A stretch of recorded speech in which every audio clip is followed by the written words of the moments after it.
വീര ഹനുമാൻ കണ്ണോട് നിൽക്കുമ്പോഴാട്ടോ അച്ഛൻ മീനും കൊണ്ട് വന്ന് അപ്പം തന്നെ വാങ്ങി ചട്ടിയിലിട്ടപ്പോഴാണ് ആന ചവിട്ടിയാന്ന് പറഞ്ഞത്. ഈ മീൻ ഇവിടെയൊക്കെ ആന ചവിട്ടിയെന്നാട്ടോ പറയൽ. നിങ്ങളുടെ നാട്ടിലൊക്കെ എന്താ പറയാന്ന് പറയണേ. ഞാൻ മുറിച്ചതിൽ വെച്ച് കുറച്ച് ഏറ്റവും കൂടുതൽ സിമ്പിളായിട്ട് മുറിക്കാൻ പറ്റിയൊരു മീനാട്ടോ അത്. വാല് വെട്ടുക, അതിൻ്റെ രണ്ട് സൈഡും വെട്ടുക.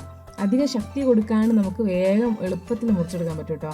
കത്രികയും കൊണ്ട് മുറിക്കുന്നതെങ്കിൽ കുറച്ചുകൂടെ സിമ്പിളായിരിക്കും. എല്ലാ ഭാഗവും വേഗം വെട്ടിയെടുക്കാൻ പറ്റും കേട്ടോ. പിന്നെ ഒരു കാര്യമുണ്ട്, കത്രികയും കൊണ്ട് എല്ലാ ഭാഗവും വൃത്തിയായി കഴിഞ്ഞതിന് ശേഷം കത്തി കൊണ്ട് വേണം അതിൻ്റെ ഉടല് മുറിക്കാൻ. കാരണം കത്രികയും കൊണ്ടാണെങ്കിൽ കുറച്ചത് ഉടഞ്ഞു പോകാൻ സാധ്യതയുണ്ട്. ഞാനിതിങ്ങനെ മുറിച്ചുകൊണ്ടിരിക്കുമ്പോഴാണ് അച്ഛൻ വന്നത്. ഞാൻ നോക്കുമ്പോൾ ഇങ്ങനെ തിരയുന്നുണ്ട്. തെരഞ്ഞ് ഒരു സാധനം എടുക്കുന്നുണ്ട്. എന്താണെന്നറിയോ? മീനിൻ്റെ കുടലെടുത്ത് അച്ഛൻ മീൻ പിടിക്കാൻ പോയിട്ടോ. ഞാനാണെങ്കിൽ ബാക്കി മീൻ മുറിക്കാൻ നിന്ന് മീനൊക്കെ മുറിച്ച് കഴിഞ്ഞാൽ അച്ഛൻ്റെ അടുത്തേക്ക് പോകാൻ വേഗം ഇറങ്ങിട്ടോ. നോക്കുമ്പോൾ നല്ലൊരിട്. എന്നാലും ഞാൻ അച്ഛൻ്റെ അടുത്തേക്ക് വേഗം നടന്നിട്ടോ. അതാ ആ കുത്തിരിക്കുന്ന കേട്ടോ അച്ഛൻ.